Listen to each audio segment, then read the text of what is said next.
let's dive into this week on Marvel. This is the nice segue again, see? Let's move into the segue of this week's episode of Loki, which is episode 5, and we will just do that.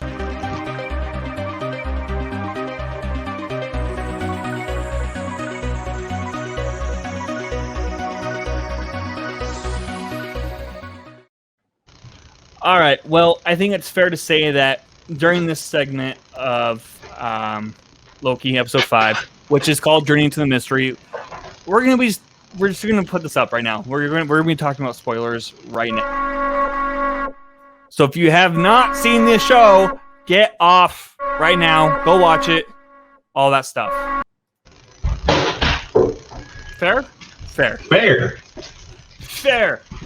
All right. Well, Deuce, Loki, how have you felt about the Marvel TV shows that have been going on?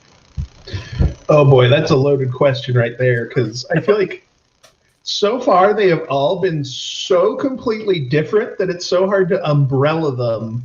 But like with WandaVision, I loved WandaVision. I can see how it was kind of drawing a line in the sand for a lot of people, because it was like, it's very stylized and not very Marvel-y, but then the second half kept getting more and more Marvel-y and not so stylized, and you know, then it got to Falcon and Winter Soldier, which was just so much action, so little character. And I'm like, and I'm such a character-based person, and so not an action-based person, that for me it was like, oh, I love WandaVision and this whole like dealing with her psychology and trauma and all this, then like losing a loved one and having to come to terms with that, and that was great. And then it moves into Falcon and Winter Soldier and like showing the PTSD, and I was like, this is great. And then it just turned into let's punch bad guys every episode for 90% of it. And like, okay, I'm a little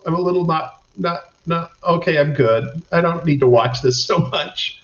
But, you know, then Loki comes up and just throws all of that out the window. And it's just like, we are going to make Doctor Who, but in the Marvel universe, and have this brilliant character development from episode 1 and just keep it going. And then when they do action, the action is so well executed. Like, yeah, so needless to say, I am a huge fan of this series and want more like it.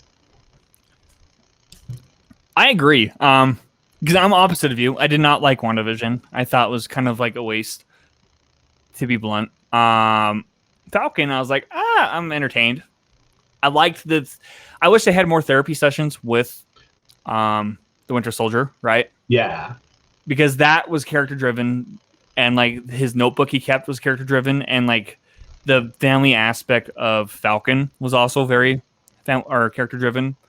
But the story itself, like you said, was definitely not. And it was just like getting to point A to point B to kind of fill in this small gap, right? Yeah. With Loki, though. And speaking from an editor's point of view, like Falcon and Winter Soldier drove me so nuts, because it's like you'd have two characters talking and they'd have 14 different camera setups and they kept cutting between it. I was just like, what? You don't need this. You don't need all of this cutting. And Loki is so smart in that it's like two people are talking, so we'll just have a single camera on them and let the conversation build the tension and draw everything into it. So, yeah, those are the little things to me that I'm just like, oh, this show is really smart in the construction. Yeah, pretty much, dude. I agree with you. And with Loki, I mean, dude, because Loki starts where Endgame kind of like left it hanging, right? Mm-hmm. In the sense that, was it Infinity War or was it Endgame when he dies? Was it Endgame in the very beginning, right? Infinity War. Was it Infinity War in the beginning? War, yeah. Okay. So it was pretty much like the introduction as Thanos, like in the movie, was him killing Loki. He's like, die. But then Endgame introduces this other concept of him grabbing the Tesseract and running off with it, and they don't address it after that, right? It's like one of those weird, like, what could be considered plot holes, but then this show is like, hey, let us act like Hulk, you know? Let's fill in the gaps. And it really, because I brought up What If earlier, the TV show. This Loki show really feels like it's along those lines of What If, Mm-hmm. you know, because it starts off with all these different branches of time that you can explore. Yeah. And it's having so much fun doing that. And I think it's having more fun doing that than like the other shows had in that respect, you know? But so with episode 5, Journey to Mystery, pretty much in the last episode, we see Loki, like in episode 4, we see him die, right? Mm-hmm. Mm-hmm. With what do you want to call those? Like those wonton sticks, those I don't know what you want to call them. Wonton sticks. The pokies. The lady pokies. Yeah, the disappear pokies. The disintegrating sticks. Anyways, so it kind of leaves off from that, but then like, you know, there's a post-credit scene of him waking up in this other realm, and he sees these other Lokis, and then that's where the episode ends, and you're like, what? Such a good cliffhanger. Right? You're just like, oh my god.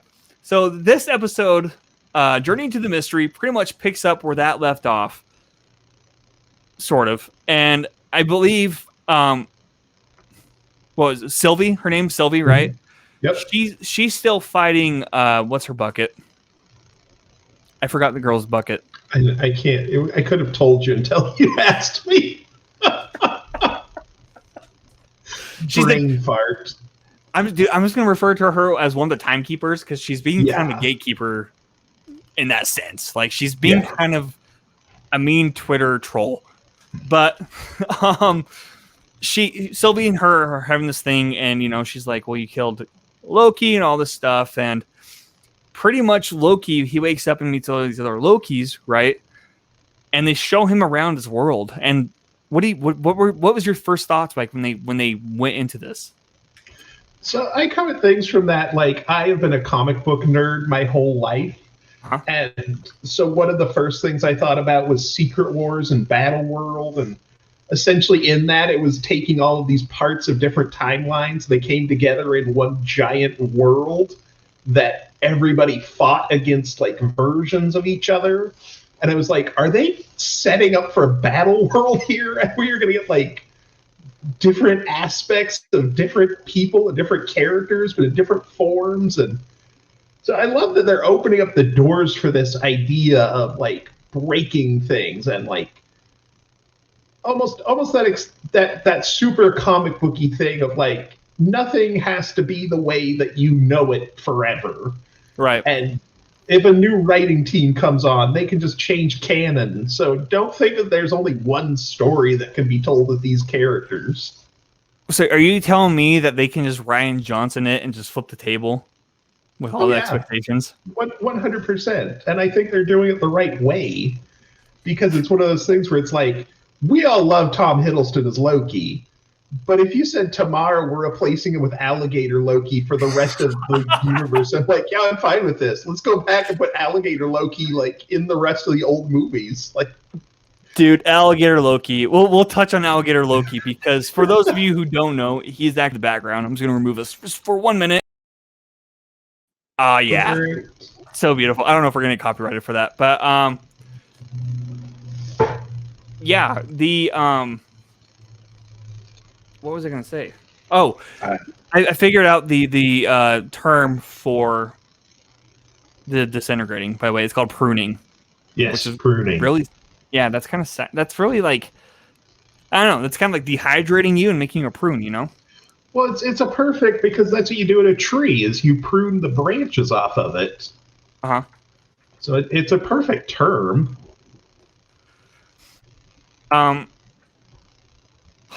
Let me ask you a question then, Deuce.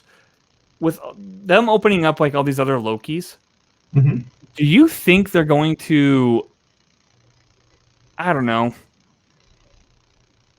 maybe bring Tom Hiddleston back to the MCU, or do you think they're going to bring in a different one? You know, I think it's one of those things where I think Marvel is being really smart about watching how fans react to things and giving them what they want, but also things that they never anticipate. Right. So it's one of those where I'm like, I would not be surprised if Tom Hiddleston is going to become this whole separate thing, and the Loki adventures are going to keep going, but then they might bring a different Loki into the main MCU. Right, because I've asked this question in the past few last episodes is do you think, like, I've asked Patrick, I've asked all of our guests and all that, is if they bring Tom Hiddleston back, is that kind of going back on their word and kind of like retconning what they set up? Because for me, that's the scenario that they're trying to do with, like, I mean, for example, like Black Widow, for example, right? Yeah. They equally feel like that, and I don't know. Like I wonder if they're going to bring back characters or not bring them back, and I guess that's my main question. No, I definitely see them bringing back characters, but it's that same comic book thing where it's like, for a million years in comic books, there were two characters that you never bring back, and that was Uncle Ben in Spider-Man and Jason Todd in Batman. And both have been brought back at this point, but Uncle Ben is still mostly not back, but Jason Todd is a regular character now. So it's like, they will tell us that they're not going to bring people back, or like things are going to be different, but that's just, you know, new writers, new ideas, new characters. Like, if you have a good idea, then why should you be inhibited by what you said before? Yeah, I agree. I like this episode. I'm not gonna lie, I really like this episode. I'm just so excited for like the finale. I'm like, how are you going to end this season? Like, what's it going to lead to? Where do we go from here? Right, and how do you feel about Mobius, like Owen Wilson's character? I love Mobius. Mobius is such a delightful character. Like, just watching that like puppy dogness of him, where he's just doing his job. He has no worries. He just likes doing his thing. He has nothing else that he worries about. And then, like, watching that slow realization of, like, this company stole something from me. I had a life. I had more than this. Like, and watching that realization, he handles it so beautifully too. Where I'm so excited to see where they take that character more than anybody. I agree. I especially loved how he was brought back, because basically how this episode works is Sylvie finds a way back into this what do they even call it? It starts with an A, I believe. Algorithm? Sure. No. Maybe? I don't know. You can ignore me if that's not the case. Anyways, they go back. She finds a way to go to this world, right? And then there's this really big freaking cloud, you know, that like destroys everything in its wake. And it reminds me so much of like James and the Giant Peach, you know, when he's like fighting that storm cloud on the peach. And I love how like all these Lokis are hiding from this one cloud, but Sylvie accidentally connects with it and finds a way to do her mind tricks with it, you know? Yeah. And so she has to find Loki, and she teams up with Morbius, who turns out to be alive this whole time, right? Like, he's stuck in this other world too. So it begs the question, like, are these other people also alive? You know, everybody that disintegrated, are they brought to this world to actually die by this cloud? You know, like, is this the ultimate death? Or does it bring them to somewhere else? Because Sylvie's solution to all this was that, like, she thinks that's the key to get out. You know what I mean? That's the key. Yeah. This cloud thing with like this, what do they even call it? There's a name for it, I'm pretty sure. Yeah. This cloud thing is pretty much the thing that's behind the whole situation that they're all in, behind the TVA even. You know what I mean? Mm-hmm. How do you feel about that? Well, and you know, it's very reminiscent of, there's a Stephen King story called The Langoliers. Right. And in that, like, it's essentially these people get stuck in between time and discover these monsters that eat time, where it's like everything that came before dies and these things come and eat it. And so I was kind of thinking, like, it's kind of like that, where it's, to me, it's these people are getting displaced, but then there's this thing to come and like kind of clean up the things that are not meant to exist, as it were. Right. I really appreciated too how seeing all the different Lokis, how there were good Lokis, there were bad Lokis, there were medium Lokis, like there's just all these different all these different apparitions, if you will. And like you mentioned the crocodile alligator Loki, which was by far the most random freaking thing ever. And it still freaking works, and he's the cutest thing ever. So you never read the Pet Avengers then?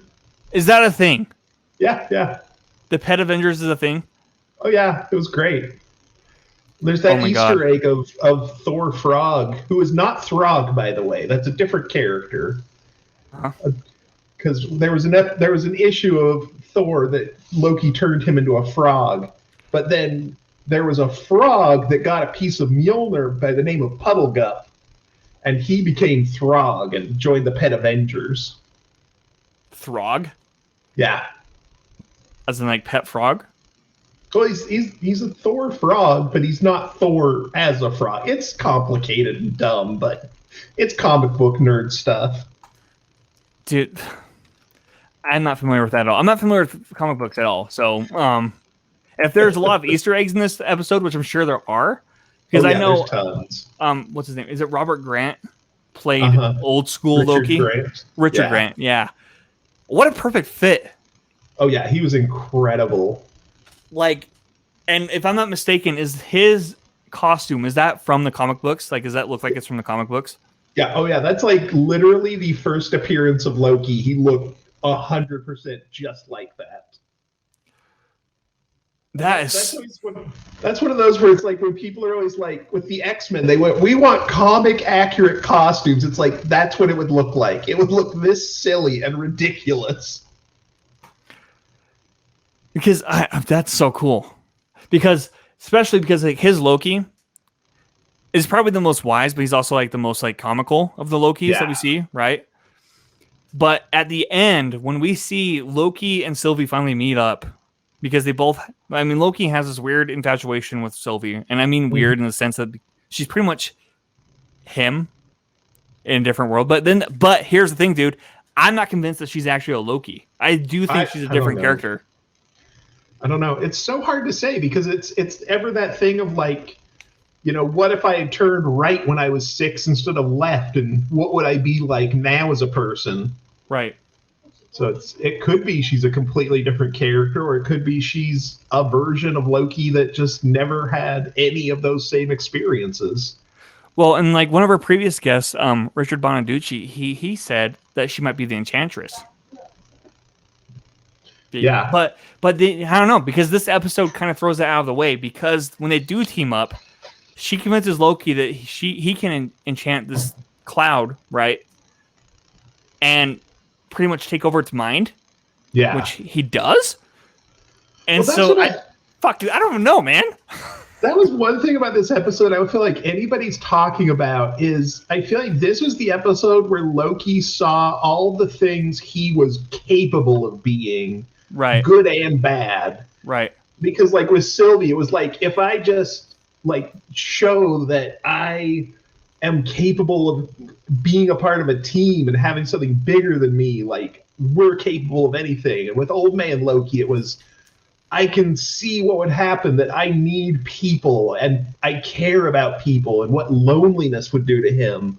But then creating Asgard, he's like, I am so powerful, but I just don't know how to do it yet. Yeah, he creates Asgard as a distraction after not agreeing to go with them. Like he shows up out of the blue to save them, to really act as a distraction. And seeing him create that dude was so freaking epic.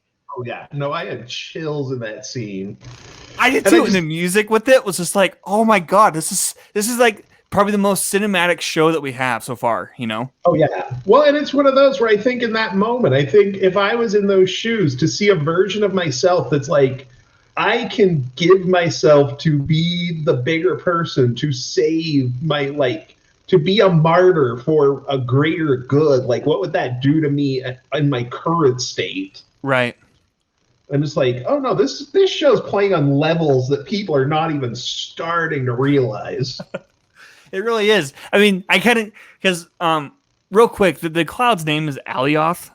Yes, Alioth. That's yeah, right. Alioth. That's the cloud's name. It is pretty much James the Giant Peach Storm Cloud. Has like a horse head in it too. It's a terrifying cloud, dude. I would not want to be in its way. Like, if it came after me, I'd be like, well, it's nice knowing everybody. You know, like that's how terrifying this thing is. But oh yeah, the first episode of Loki, when Owen Wilson kind of showcases what the TVA is, and they're out on the balcony, you see like all this weird world. You know, you're like, what? This is wild. You know what I mean? And to think that like they wouldn't go this far, like I don't know, man. I'm having a lot of fun with this. Well, you know, my personal theory, and the thing that I haven't heard yet is everybody's like, you know, who's really behind the TVA? And I think Miss Minutes is going to come into play in a big way. Hi, buddy. Thanks for doing that. Hello, Internet. Thanks for being a jerk. My internet went out. It's been having issues all week, so I am glad. I had a feeling, dude. I'm glad that you were able to take over that. So thank you for that. Too. No worries. As I was saying, though, to wrap up Loki before my internet takes another poop, so we can get to our main segment.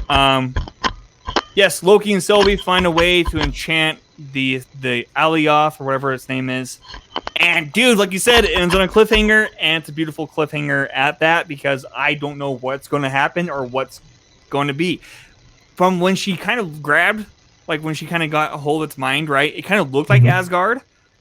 And I'm wondering, dude, what if Odin is actually behind the TVA? Ooh, that's interesting. So that's the thing. I've heard so many interesting theories where it's like, you know, bringing in King the Conqueror or introducing like another new big bad, and I'm just like, or even like if it's like a dark Loki, like where he's like taken over for Odin and like created the TVA in an alternate timeline. I'm like, but Marvel's been so smart with all of this stuff that like, who knows what we're actually gonna get? Yeah, I'm excited. I'm very excited for it. But all right, well, what are your thoughts on Loki episode 5? We'll move on. I'm gonna give it 2 thumbs up. The classic, 2 thumbs up. Love it. I'm right there with you, dude. I absolutely loved it, and I'm looking forward to next Wednesday. I'm kind of sad it's going to end, but I'm looking forward to What If that's the next Marvel show. So I guess for me, Marvel started out slow with all these shows, but they're really kind of hooking me, and I'm not a Marvel guy, so I'm really intrigued at this point. Yeah, me too. I mean, I was on board from the beginning, but like they just keep impressing me more and more because ever since the first day when they said we're going to make Iron Man into a movie with Robert Downey Jr. and I went, well, this is the end of Marvel as we know it because that's never going to work. And I'm so glad I've been wrong the whole time. I'm like, do you regret that now? Dude, if you had Twitter right then, like you'd be canceled. Oh, yeah. Oh, 100%. Like, washed up Robert Downey Jr. that can't have a career, and we're going to do Iron Man, one of those like D-list characters from Marvel. Like, yeah, sure, this is going to be great. I love it.